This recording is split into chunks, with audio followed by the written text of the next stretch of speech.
Sa kanilang ikatlong laban sa 5-game road trip, nalubog sa 121-92 ang Los Angeles Lakers kontra sa Oklahoma City Thunder.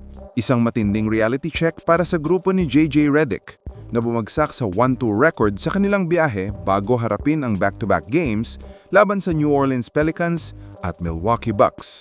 Sa kabila ng magandang simula sa season, malinaw na pinakita ng laban na ito kung gaano kalayo pa ang Lakers sa level ng mga tunay na contender. Matapos ang laro, diretsahang sinabi ni Austin Reeves, "Just to be blunt, they beat the shit out of us tonight." Walang paligoy-ligoy. Ibig sabihin, wasak talaga. Ganon din si Marcus Smart na nagsabing, "There's nothing you can take away other than we got our ass kicked." At dito mo mararamdaman na hindi lang simpleng pagkatalo to, kundi isang wake-up call. Kung titingnan ng numbers, sobrang lutong ng pagkatalo.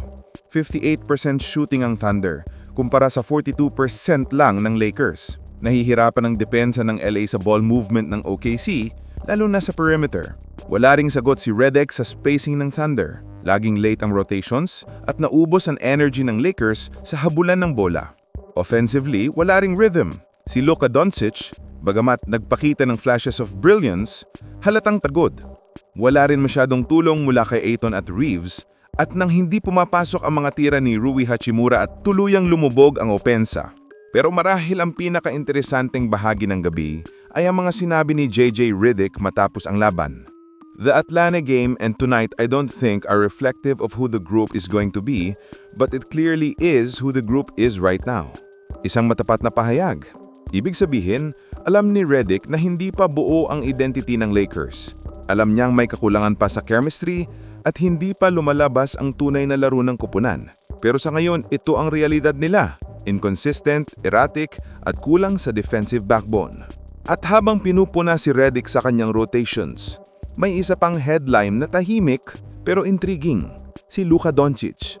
Nang tanungin kung maaari ba siyang bumalik sa Dallas ngayon na tinanggal na si Nico Harrison, simple lang ang sagot ni Luka.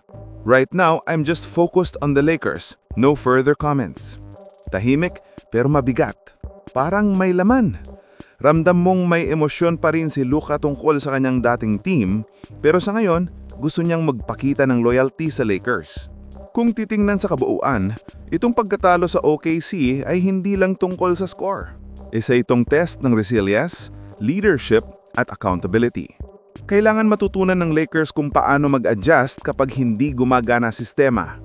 Kailangan din nilang makita kung sino talaga ang leader sa gitna ng adversity.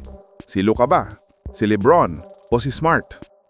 Ang susunod na dalawang laro, laban sa Pelicans at Bucks, ay magiging defining moment. Kung mabawi nila ang kumpiyansa, pwedeng maging turning point. Pero kung matalo ulit, baka magsimulang magduda ang locker room. Ang momentum sa NBA ay mabilis magbago. At sa ngayon, nasa panganib ng muling mahulog ang Lakers sa gitna ng standings. Para kay JJ Redick, ito ang kanyang unang tunay na pagsubok bilang head coach. Paano niya ire-react ang ganitong klase ng pagkatalo? Kakayanin niya bang i-motivate ang kanyang mga stars o dadalhin siya ng pressure ng LA spotlight? Isa lang ang malinaw. Kung gusto ng Lakers maging contender, hindi sapat ang talent. Kailangan nilang maging mas matatag, mas disiplinado, at mas gutong manalo. Dahil kung hindi, mauulit lang ang ganitong mga gabi. Mga gabing binubugbog sila ng mas mabatang kupunan na mas malinaw na sistema at mas matinding energy.